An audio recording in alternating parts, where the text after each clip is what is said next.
Juan Kapitulo 6, versikulo 35.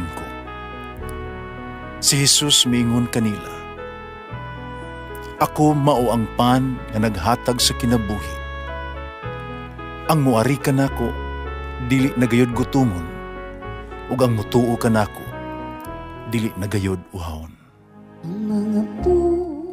Pan sa kinabuhi. Maglikon unta sa mong pagtuo ug gagaka kami sa pagtuman sa imong mahal nga kasuguan. Ang Ginoo manaakan ninyo. Santos nga Ebanghelyo sumala ni San Mateo. Si Jesus miingon siya mga tinunan. Nakadungog kamo, agiingon kaniadto, mata bayrag mata, ngipon bayrag ngipon, apan karon sultihan ko kamo. Ayaw panimalos sa nagbuhat kaninyog dautan. Kung sagpaon ang tuo mong aping, ipasagpa usab ang wala. Kung may mukiha kanimo, o mailog niya ang imong kamisin, ihatag usab kaniya ang imong kamisi dentro. Kung pugson ka sa usa ka sundalo, pagdala sa iyang kasangkapan, nagilayon nga usa ka kilometro, pasana kinig 2 ka kilometro. Kung muhangyo kanimo ug usa ka butang, ihatag kini kaniya, ug ayaw balibare, ang buot mahulam kanimo. Ang Ebanghelyo sa Ginoo. Pasalamati ang Ginoo kay siya maayo, ang iyang gugma mulungtad hangtod sa kahangturan. Pasalamati ang Diyos sa tanang mga Diyos, ang iyang gugma malungtaron. Pasalamati ang Ginoo sa mga Ginoo, ang iyang gugma balungtaron.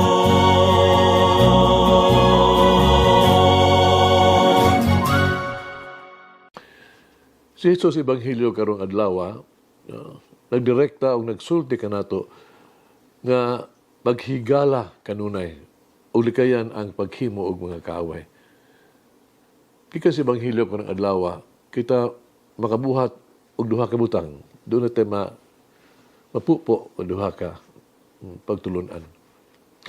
Una mao ang paghigugma sa ato ang mga kaaway. Ang giingon ni Jesus mao nga ang pagbuhat ug maayo sa atong mga kaaway.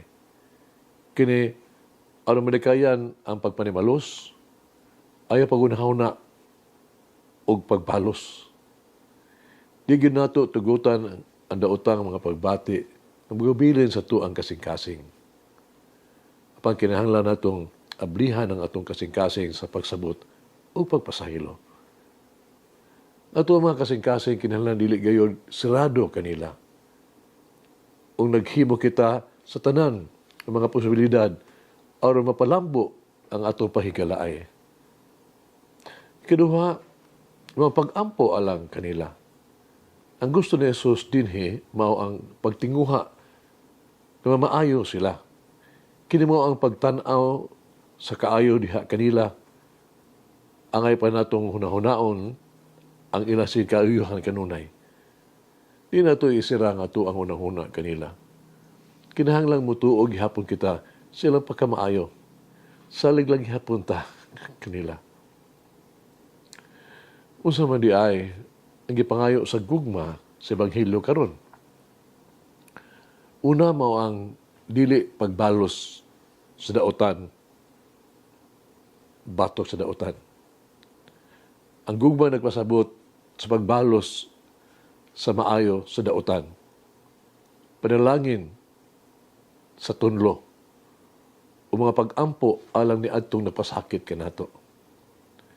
Si Jesus nag-ingon kanato, kung adunay musagpa kanimo sa imong tuo nga aping, ipasagpa usab aming himong wala nga aping. verse 39. Ikaduha, mao nga, ang dili paggamit o kapintasan. Ang gugma nagpasabot nga andam sa pagsakripisyo o pagsalikway sa walay pagbalos. Ang gugma sa bugos mao ang pagtugyan sa tung kaugalingon katungod. Ipahamanduan kita ni Jesus kung adunay gusto nga magig-away kanimo tungod sa imong kupo, kung paniya ihatag usab kanimo, kaniya ang imong kamisidentro. Verse 40. Ikatulo mo ang dili pagpugong sa pagbuhat ug maayo mga buhat. Si Jesus mingon, kung adunay mo pugos kanimo sa pag-alagad og usa ka milya, uban ni siya og duha ka milya. Hatagi ang nangayo kanimo ug ayaw balibari ang gustong manghulam. Ang gugma mo ang pagbuhat ug maay mga butang sa tanang panahon ug para sa tanan. Ang gugma mao ang paghatag sa pinakamaayo ato mga tan-ong karon atong kaugalingon. Bisan pa sa gibuhat sa mga tao kanato, kinsa man sila nga kinahanglan nato yung iampo, kinsa kadtong angay natong pasayloon. Kung sugilanon kini bahin sa yugtos kinabuhi ni Saint Maximilian Mary Kolbe, usa siya ka Franciscano. No? Niadtong 1939, siya nabilanggo tungod sa iyang anti-Nazi propaganda. Gibihian siya dayon. Kung niadtong Pebrero 41, sa gidako pag-usab tungod sa pagtabang sa mga Hudiyo, pa-iskapo o gidistino siya sa Auschwitz.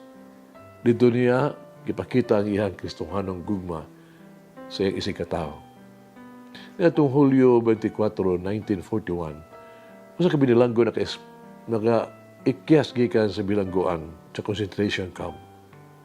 Isip silot, nagpili ang mga German ug napulo ka mga piniriso aron mga matay ilang patyon sa gutom desprisuhan.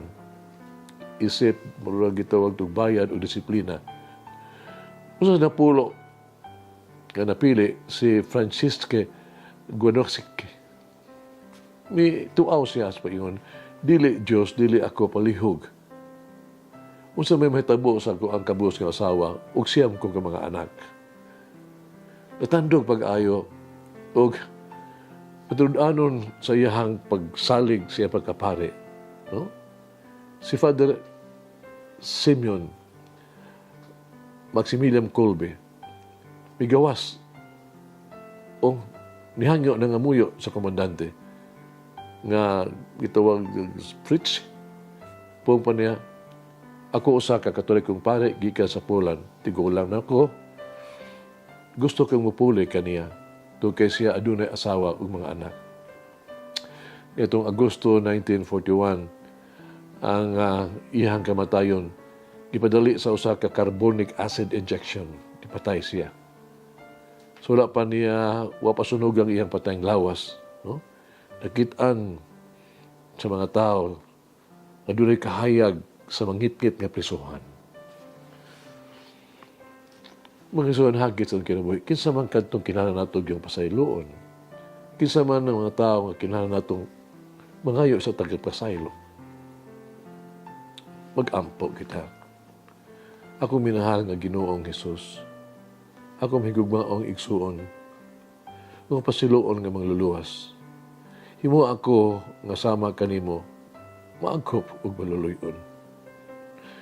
Ayaw ko tuguti nga mahimong kritikal sa uban o kanunay maghatag o walay itong kinahanglan ng mga komento.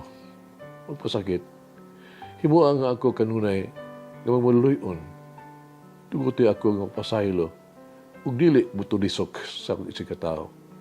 Tuguti ako may sama kanimo karon ug sa kanunay.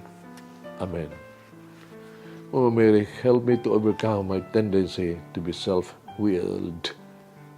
Mula nga ang Diyos magagahom sa tanan, Amahan, Anak, Espiritu Santo. Amen. Jesus, I trust in you. Amen. Whoever eats the bread of life will never hunger, says the Lord. Kay galaan inyong nabati ang pagpaambit ug hamubong pamalandong sa pulong sa Dios pinaagi sa tulumanon. Pan sa kinabuhi nga gidumala ni Monsignor Daddy Silva. Hangtod na usab sa sunod higayon, daghang salamat. The bread of life